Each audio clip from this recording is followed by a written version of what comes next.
بسم اللہ الرحمن الرحیم۔ ناظرین کرام السلام علیکم۔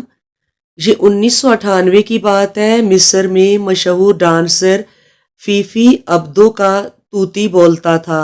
حکومتی ایوانوں سے بزنس کلاس تک سب فیفی کے ٹھمکوں کی زد میں تھے۔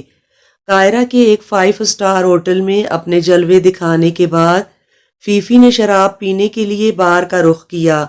شراب زیادہ پینے کی وجہ سے وہ اپنے ہوش کھو بیٹھی اور بار میں ہنگامہ کھڑا کر دیا۔ ہوٹل میں وی آئی پیز کی سیکیورٹی پر مامور پولیس آفیسر فوراً وہاں پہنچ گیا۔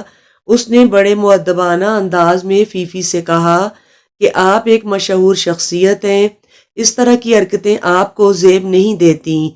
یہ آفیسر خوش مزاجی اور خوش اخلاقی کے لیے مشہور تھا۔ اس ہوٹل میں قیام کرنے والی عام شخصیات انہیں پسند کرتی تھیں۔ وہ ایک فرض شناس آفیسر تھے۔ فیفی کو پولیس آفیسر کی مداخلت پسند نہ آئی۔ اس نے نشے کی حالت میں اعلیٰ ایوانوں کا نمبر گھمایا اور پولیس آفیسر کا کہیں دور تبادلہ کروا دیا۔ اگلی شام جب فیفی کا نشہ اترا، اس نے ہوٹل انتظامیہ سے پولیس آفیسر کے متعلق پوچھا۔ اسے بتایا گیا کہ آپ نے اس کا تبادلہ کروا دیا ہے۔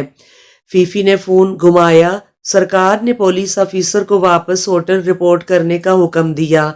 پولیس آفیسر نے پولیس سے متعلقہ وزیر کو اپنا استعفیٰ پیش کر دیا۔ ان دنوں وجدی صالح وزیر ہوتے تھے۔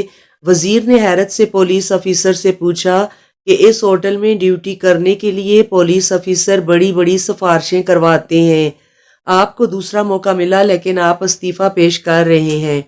پولیس آفیسر نے تاریخی جواب دیا، جس ملک میں ایک شرابی عورت کے اشارے پر ٹرانسفر اور ایک رقاصہ کے حکم پر واپسی ہو، اس ملک میں کسی غیرت مند کا رہنا عار اور عیب ہے۔ چند ماہ بعد اس آفیسر نے مصر ہی چھوڑ دیا۔ یہ صرف ایک مصر کی کہانی نہیں ہے، یہ میرے ملک کی بھی کہانی ہے۔ ہمارے موجودہ نظام اور حکمرانوں کی بھرپور کوشش سے ہماری انفرادی اور اجتماعی غیرت مر چکی ہے۔ افسران، سیاستدانوں، کرپٹ اشرافیہ کی کٹ پتلیاں بنے ہیں۔ جس دن ہمیں قومی غیرت اور حمیت حاصل ہوگی، تب ہم باکمال قوم بن جائیں گے۔ جزاک اللہ خیر۔